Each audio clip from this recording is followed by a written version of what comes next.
Hello viewers, திரைப்பட பிரபல பாடகி எஸ் ஜானகி அம்மா மூச்சு திணறல் மற்றும் மாரடைப்பின் காரணமாக உயிரிழந்தார். இவங்களுடைய இறப்புக்கு வயது மூப்பு ஒரு காரணம் என்று சொன்னாலுமே மனதளவுல இவங்க ரொம்பவே நொந்து போய் கொடுமையை அனுபவிச்சு இருந்திருக்காங்க. இதன் வெளிப்பாடாகத்தான் இவங்க இறப்பதற்கு முன்பாக பார்த்தீங்கன்னா பாடகி சுஜாதாவுக்கு கால் பண்ணி பேசியிருக்காங்க.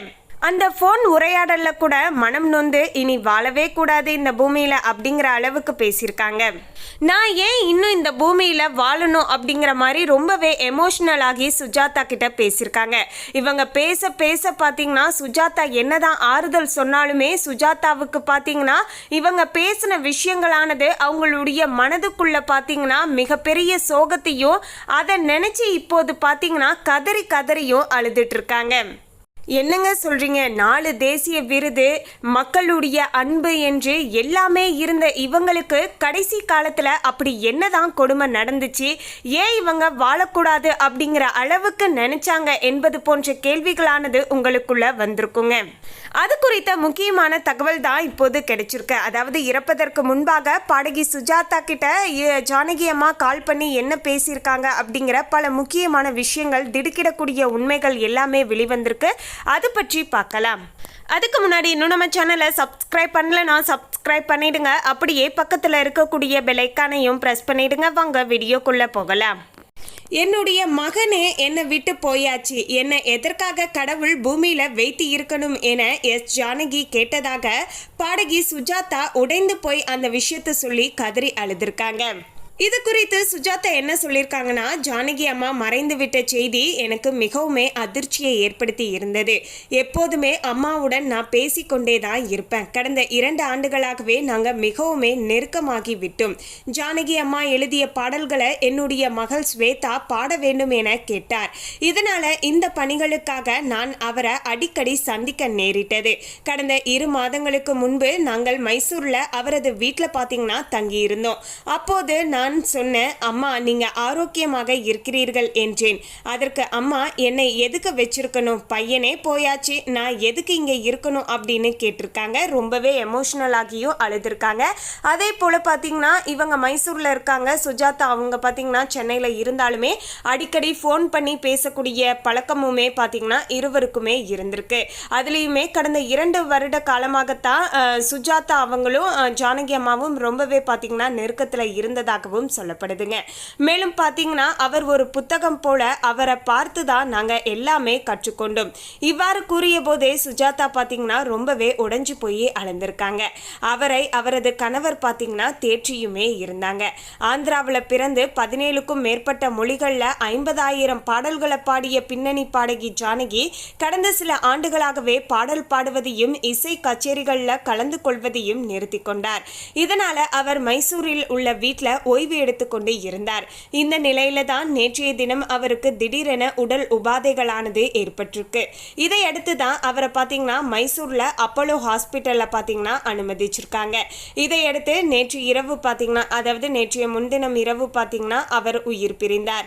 இது குறித்து மருத்துவமனை வெளியிட்டு உள்ள செய்தி குறிப்பில் பார்த்தீங்கன்னா பின்னணி பாடகி ஜானகி உடல்நல பாதிப்பு காரணமாக நேற்றைய முன்தினம் மதியம், அதாவது சரியாக சொல்லணும்னா சனிக்கிழமை மதியம் 12:49 மணிக்கு மைசூரில் உள்ள அப்போலோ மருத்துவமனையில் அனுமதிச்சிருக்காங்க. அவரை மருத்துவமனைக்கு கொண்டு வரும்போதே கவலைக்கிடமான நிலையில தான் இருந்திருக்காங்க. உடனடியாக அவரது உடல்நிலையை பரிசோதித்த எங்களுடைய மருத்துவ குழுவினர் அவரை தீவிர சிகிச்சை பிரிவு என்று சொல்லப்படுகின்ற ஐசியூவில் வச்சு பார்த்துருக்காங்க.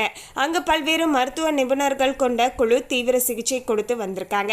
மேலும் அவரது உடல்நிலையை தொடர்ந்து கண்காணித்து வந்த நிலையில தான் திடீரென அவருக்கு பார்த்தீங்கன்னா மாரடைப்பானது ஏற்பட்டது. இதையடுத்து அவரது உயிரை காக்க சிபிஆர் சிகிச்சையுமே கொடுக்கப்பட்டது. ஆனாலுமே அதன் மூலமாகவும் பார்த்தீங்கன்னா பலன் அளிக்கவில்லை. அவருக்கு தொடர்ந்து சிபிஆர் சிகிச்சையை மருத்துவ நெறிக்குள் உட்பட்டு செய்த போதிலுமே அவருக்கு மீண்டும் மீண்டும் பலமுறை மாரடைப்பானது ஏற்பட்டிருக்கு. அதாவது மாரடைப்பு ஏற்பட்டிருக்குன்னு சிகிச்சை கொடுக்கும் போதே அடுத்தடுத்த மாரடைப்பானது வந்திருக்குங்க. இதனால சிகிச்சை பலனின்றி ஜானகி பார்த்தீங்கன்னா சனிக்கிழமை இரவு 7:30 மணிக்கு காலமானார் என்ற அறிக்கையில் பார்த்தீங்கன்னா குறிப்பிடப்பட்டு இருந்தது. இந்த நிலையில தான் ஜானகியுடைய உடலானது பார்த்தீங்கன்னா நேற்று காலை 8 மணி முதல் மகாராஜா கல்லூரியில் பொதுமக்கள் அஞ்சலிக்காக வைக்கப்பட்டு இருந்தது. அவரது உடலுக்கு பாடகிகள் சித்ரா, சுஜாதா, பாடகர் மனோகர் உள்ளிட்ட பலருமே கண்ணீர் மல்க வந்து அஞ்சலி செலுத்தி இருந்ததையும் நம்ம பார்த்துருந்தோங்க. அப்போது தான் பார்த்தீங்கன்னா சுஜாதாவுமே வந்திருந்தாங்க. அப்போது தான் இந்த மாதிரி அம்மா வந்து நான் ஏன் இந்த உலகத்தில் வாழணும், நான் ஏன் இந்த பூமியில் இன்னும் இருக்கணும் அப்படின்னு சொல்லிட்டு ரொம்பவே எமோஷ்னல் ஆகி இறப்பதற்கு ஒரு மாதம் இல்லைன்னா 2 மாதத்துக்கு முன்னாடி என்கிட்ட இப்படியெல்லாம் பேசியிருந்தாங்க. நான் அப்போதே அப்படியெல்லாம் பேசாதீங்கம்மா, நீங்கள் நல்ல ஆரோக்கியமாக இருக்கீங்க, நீங்கள் இன்னுமே நிறைய பாடல்களை எங்களுக்காக கொடுக்கணும் அப்படின்னு நான் என்னதான் ஆறுதல் சொன்னாலுமே அவங்களுடைய மனசுக்குள்ளே பார்த்தீங்கன்னா இந்த ஒரு விஷயமானது ஆழமாக பாதித்து இருந்தது அப்படிங்கிறத என்னால் புரிஞ்சுக்க முடிஞ்சது அப்படின்னு சொல்லிட்டு சுஜாதாவுமே ரொம்பவே எமோஷனல் ஆகி கண் கலங்கி பார்த்தீங்கன்னா பேசியிருந்தாங்க. ஜானகி அம்மாவுக்கு வயசானது 88 ஆகுதுங்க. கடந்த 1997 பார்த்தீங்கன்னா இவரது கணவரான ராம் பிரசாந்த் பார்த்தீங்கன்னா உயிரிழந்துட்டாரு. இவங்களுடைய பாடல் வாழ்க்கையில மிகப்பெரிய உச்சத்தையும் எல்லா விதமான அன்பையும் சம்பாதித்ததற்கு முழுமுதற் காரணமே இவங்களுடைய கணவர் தான். என்னுடைய கணவர் இல்லைனா நான் இந்த அளவுக்கு உயர்ந்து வந்திருப்பேனான்னு எனக்கு தெரியல. என்னுடன் எல்லா இடத்துலையுமே இருந்து எனக்காக துணையாக நின்றவர் என்னுடைய கணவர் அப்படின்னு சொல்லிட்டு கணவர் மீது அவ்வளவு பாசம் வச்சிருந்திருக்காங்க ஜானகி அம்மா. அப்படிப்பட்ட கணவர் இவங்களை விட்டு போனதே பார்த்தீங்கன்னா இவங்களால ஏற்றுக்க முடியல. ஒரு கட்டத்தில் பார்த்தீங்கன்னா தன்னுடைய பிள்ளை இருக்கான், அவனுக்காக நம்ம வாழணும் அப்படிங்கிற அந்த ஒரே ஒரு விஷயத்துக்காக அந்த இவங்களுடைய பையனான முரளி கிருஷ்ணாவை வைத்து மட்டுமே பார்த்தீங்கன்னா இத்தனை வருஷ காலமாக பார்த்தீங்கன்னா அவங்க ஏதோ அப்படி இப்படின்ட்டு இருந்துட்டு வந்திருக்காங்க. ஆனால் அதுலேயும் இப்போது ஒரு துரதிருஷ்டவசமாக பார்த்தீங்கன்னா கடந்த ஒரு 5 மாதத்துக்கு முன்னாடி, அதாவது இந்த வருடத்துடைய தொடக்கத்தில் ஜனவரியில் பார்த்தீங்கன்னா இவங்களுடைய ஒரே மகனான முரளி கிருஷ்ணாவும் மாரடைப்பின் காரணமாக உயிரிழந்துட்டாங்க. மகனுடைய இந்த இழப்பை இவங்களால ஒரு துளி கூட பார்த்தீங்கன்னா ஏற்றுக்கவே முடியல அப்படிங்கிறது தான் ஒரு யதார்த்தமான உண்மைங்க. மகனும் போயிட்டான், நம்முடைய கணவரும் நம்முடன் இல்லை, இனி நம்ம இந்த உலகத்தில் எதற்காக இருக்கணும், இந்த பூமியில் ஏன் வாழணும் அப்படிங்கிற ஒரு விரக்திக்கே போயிட்டாங்க. இவங்களோட நெருங்கிய வட்டாரத்தில் இருக்கக்கூடிய பலருக்கிட்டையுமே இந்த விஷயத்த சொல்லி புலம்பியிருக்காங்க. அந்த வகையில் தான் சுஜாதா கிட்டேயும் நான் ஏன் இந்த பூமியில் வாழணும், இன்னும் என்ன நான் வாழ்ந்து சாதிக்க போகிறேன் அப்படிங்கிற மாதிரி ரொம்பவே எமோஷனல் ஆகி பேசியிருக்காங்க. அதாவது மகன் இறந்ததுல இருந்தே இவங்களுடைய உடல் ஆரோக்கியத்தை சரியாக கவனிச்சுக்காம மாத்திரை எடுத்துக்காம இருந்திருக்காங்க. இதனால தான் இவங்களுடைய உடல் ஆரோக்கியம் இன்னுமே மோசமடைஞ்சிருக்கு.